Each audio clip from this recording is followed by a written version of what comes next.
முதலமைச்சர் மு.க. ஸ்டாலினை இன்று ஓபிஎஸ் சந்திக்க இருப்பதாக தகவல் வெளியாகியுள்ளது.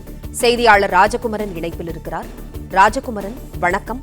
முதலமைச்சரை இன்று ஓபிஎஸ் சந்திக்க இருப்பதாக தகவல் வெளியாகியுள்ளது. விவரங்களை சொல்லுங்க. முன்னாள் முதலமைச்சர் ஓ பன்னீர்செல்வம் திமுகவில் இணையக்கூடும் என்று எதிர்பார்க்கப்பட்டு வந்த நிலையில் இன்று அவர் தலைமைச் செயலகம் சென்று தன்னுடைய சட்டமன்ற உறுப்பினர் பதவியை ராஜினாமா செய்ய இருப்பதாக தகவல் வெளியாகி இருக்கின்றது. அது மட்டுமல்லாமல் முதலமைச்சர் என்று கோவைக்கு பயணம் மேற்கொள்ள இருக்கின்றார். முதலமைச்சர் கோவை புறப்படுவதற்கு முன்பாகவே காலை 9 மணி அளவிலே ஓ பன்னீர்செல்வம் முதலமைச்சரை சென்று சந்தித்து திமுகவில் இணைவதற்கான ஒரு பேச்சுவார்த்தை நடைபெற இருப்பதாகவும் சொல்லப்பட்டிருக்கின்றது.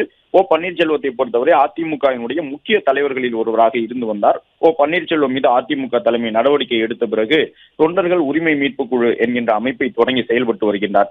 இந்த நிலையில்தான் தன்னுடைய ஆதரவாளர்களுடன் தொடர்ந்து நேற்று இரவு கிட்டத்தட்ட 1 மணி வரை பேச்சுவார்த்தையில் ஈடுபட்டிருந்த ஓ பன்னீர்செல்வம் இந்த இறுதி முடிவிற்கு வந்திருப்பதாக தெரிய வந்திருக்கின்றது. அதன் அடிப்படையிலே திமுகவில் இணையலாம் என்கின்ற முடிவை அவர் எடுத்திருக்கக்கூடிய நிலையில்தான் இன்று காலையே அவர் தலைமைச் செயலகம் சென்று தன்னுடைய சட்டமன்ற உறுப்பினர் பதவியை ராஜினாமா செய்ய இருப்பதாகவும் அதன் தொடர்ச்சியாக திமுகவில் இணையக்கூடிய வகையிலே முதலமைச்சரை சென்று சந்திக்க இருப்பதாகவும் தெரிய வந்திருக்கின்றது.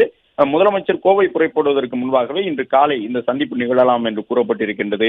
அதன் பிறகு ஓ பன்னீர்செல்வம் மற்றும் அவருடைய ஆதரவாளர்கள் எத்தனை சட்டப்பேரவை தொகுதியில் திமுக சின்னத்தில் அல்லது சுயேட்சை சின்னத்தில் அவர்கள் போட்டியிடுவதற்கான ஒரு சூழல் இருப்பதாக கூறப்பட்டு வந்த நிலையில் ஓ பன்னீர்செல்வம் திமுகவில் இணையக்கூடிய பட்சத்திலே அவர் உதயசூரியன் சின்னத்திலேயே போட்டியிடுவதற்கான ஒரு வாய்ப்பும் இருக்கின்றது.